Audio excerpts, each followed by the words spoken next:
But first, we have a new NBA champion, and that hurts me to say as a Warriors fan. You know that. We'll be back next year. Point being, in 5 games, by a final score in Game 5 of 94-89, the Denver Nuggets won their very first championship in franchise history, and here's how it went down. Looking. Finds Strus back to Larry. There it is, three-pointer. Won't go. Rebound, Caldwell Pope. They're not going to foul. The Heat will let it play out. It's over. At last, the long wait is over. After 47 years, the Denver Nuggets can finally call themselves NBA champions. Yeah, now you are an NBA champion, Nikola. How does that feel? It's good. The job is done. We can go home now. Congratulations.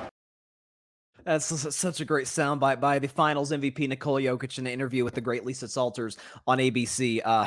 The job is done and we can go home now. It was like just such a it's so opposite of how Giannis reacted in 2021 with just tears coming down his face, winning a championship for the Bucks the first time in 5 decades. Steph Curry last year, we saw emotional. He made me emotional as a Warriors fan and as a Steph fan, being able to break through, keep this dynasty going last year. Jokic was like, yeah, it's cool. We won the championship, and all right, I'm gonna go chill now. Like it's just it's kind of refreshing, honestly. It's not nothing against Giannis and obviously Steph, but just sort of see the difference. And again, you can have different superstars in the NBA. Nikola Jokic and how he carries himself, and certainly how he plays the game is just that. He is a different superstar, but different does not always mean bad, and certainly that is not his game.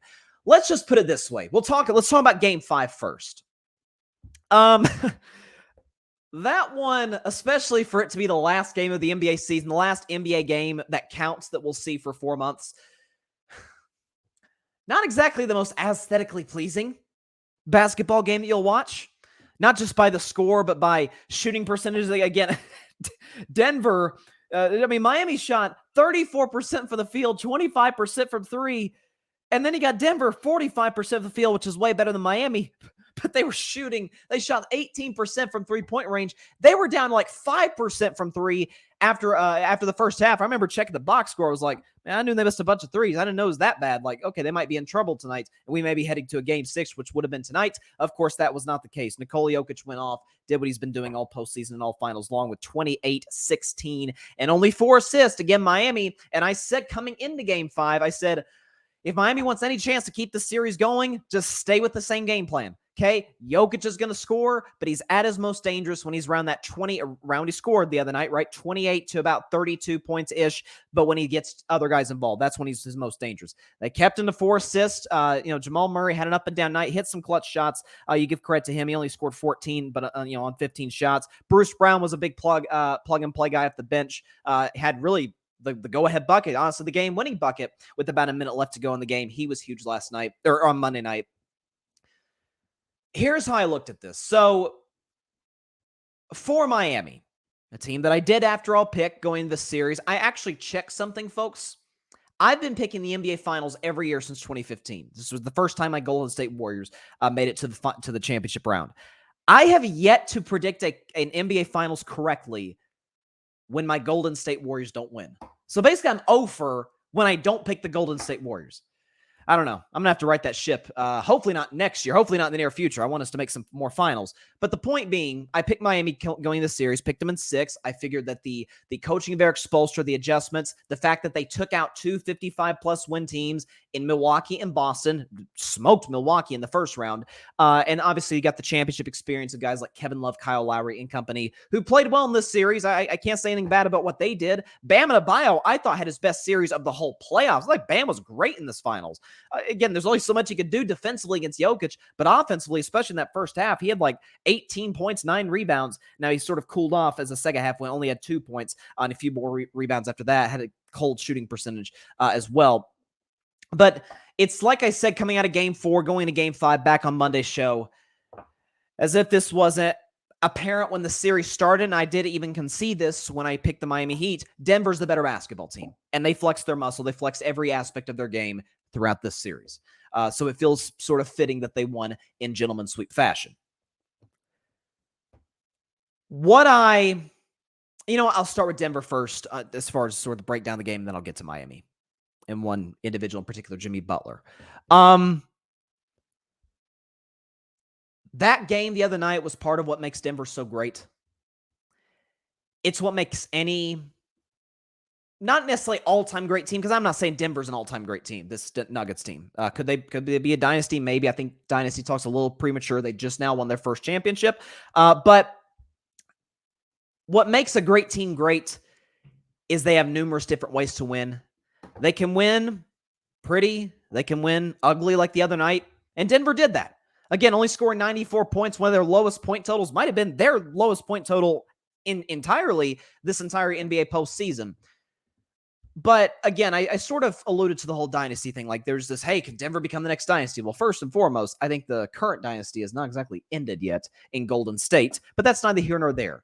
Because 5 years from now, very good chance Golden State's probably not going to be a dynasty anymore.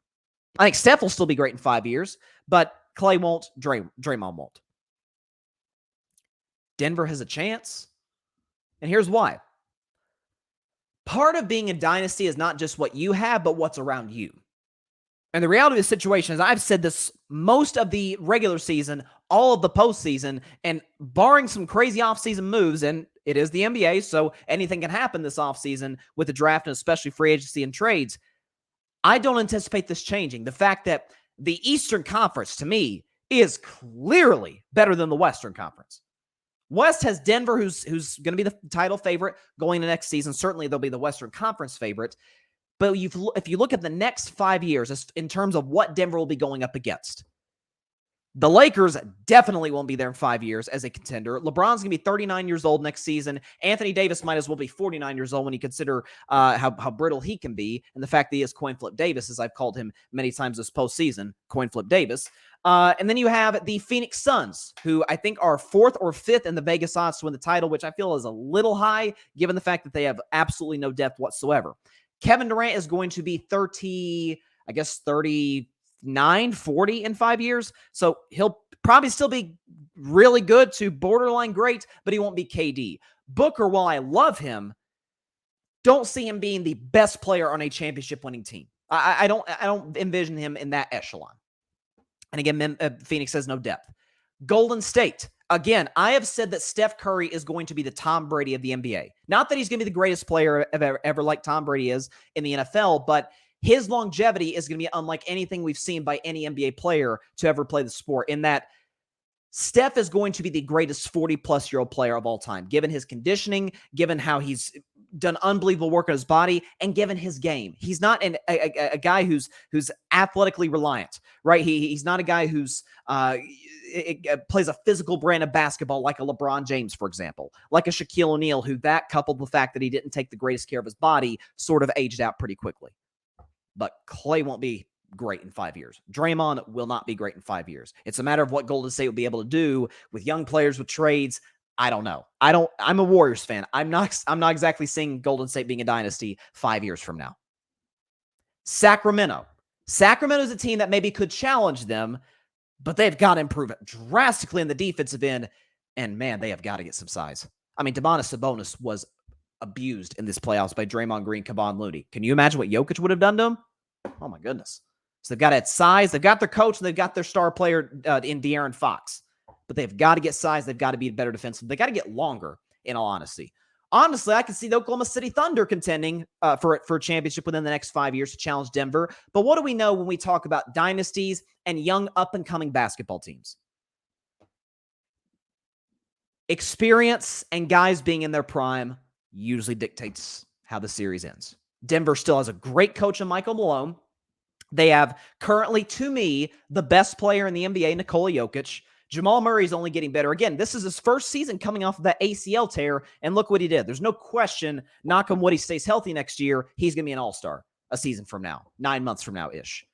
You still have plenty of pieces like Aaron Gordon, who's locked up for the next couple of years in terms of his contract with Denver. You got guys, do they bring back Bruce Brown? We'll see. I'm not saying he'll be a huge player in the next 5 years for Denver. Michael Porter Jr. is locked in for the next couple of years, and albeit he had a bad shooting series, you anticipate he'll get better at being a young player that he is. Yeah, Denver can be the team in the Western Conference in the next half decade. So congratulations to the Denver Nuggets. Hats off to them. They deserve all the praise they're getting, as any champion gets when they win the NBA Finals. Thanks so much for watching the show on YouTube. Be sure to click that big red subscribe button and go check out the other clips and full shows of Carving It Up Live. Have a blessed day.